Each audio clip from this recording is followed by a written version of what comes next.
je suis pour la gratuité des transports en commun et je suis pour une gratuité inconditionnelle pour tous et toutes et pour tous les jours de la semaine. Puisque l'intérêt de la gratuité des transports en commun, il est double. Déjà, c'est un droit à la mobilité, donc c'est un droit social supplémentaire pour tous et toutes. Et deuxième point, c'est une manière d'avoir un report modal, c'est-à-dire de passer à la voiture au transport en commun. Et pour ça, il faut que ça soit ouvert aux travailleurs et sur les jours de la semaine où les gens travaillent. Pour nous, ce qui est gratuit n'est pas considéré. Donc nous sommes pour un réaménagement tarifaire de l'ensemble des tarifs Ginko, mais pas pour la gratuité. On est pour une gratuité en dessous des personnes de 26 ans, pour la jeunesse, et on est pour un développement de l'offre. Donc ça veut dire qu'il faut qu'on trouve un équilibre dans le financement de ce transport en commun. Et donc on a fait une étude précise, et c'est pour ça que nous sommes sur le moins de 26 ans gratuit.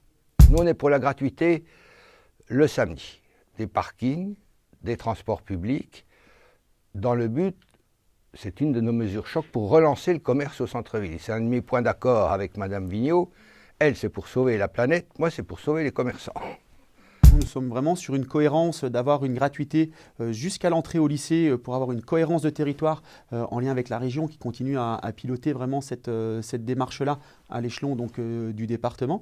Mais derrière, d'avoir une tarification allégée pour les étudiants et les lycéens qui aujourd'hui payent 28 € par mois. Donc nous, l'idée, c'est de pouvoir abaisser donc, ce tarif à 12 € par mois parce que ça fait partie aussi d'une volonté de redonner du pouvoir d'achat à nos étudiants. Oui, totalement. Et sans limite d'âge. Parce que je pense qu'il y a des chômeurs, il y a des retraités pour qui un déplacement, même à 1 €, c'est cher. Et je pense que ça doit être un service public qui peut être financé par les employeurs, par l'État, par la région. Et je pense que ça remplacerait, ça fluidifierait encore plus la circulation, parce qu'il y a des gens qui hésitent à prendre des tickets de tram parce que c'est cher. Contre la gratuité, il y a toujours quelqu'un qui la paye.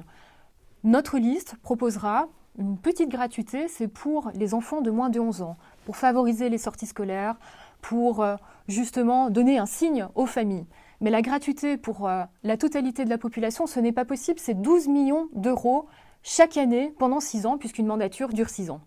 Je suis résolument contre, comme mon ancien parti politique Les Verts l'a été depuis toujours. La véritable solution pour l'écologie, pour lutter contre la pollution, contre les bouchons, c'est d'améliorer la qualité du transport, les pistes cyclables, etc. Et ce serait un mensonge que de dire qu'on peut tout faire. Alors bien évidemment, nous sommes pour, car nous l'avons étudié. J'étais conseiller technique au conseil régional en charge des transports. C'est un sujet que je maîtrise. Nous voulons la mettre en place d'abord pour les moins de 26 ans, au 1er janvier 2023 pour les seniors et d'ici la fin du mandat pour tous. C'est une révolution culturelle, c'est une mesure sociale, une mesure écologique et nous deviendrons la première métropole d'Europe à être 100% gratuit.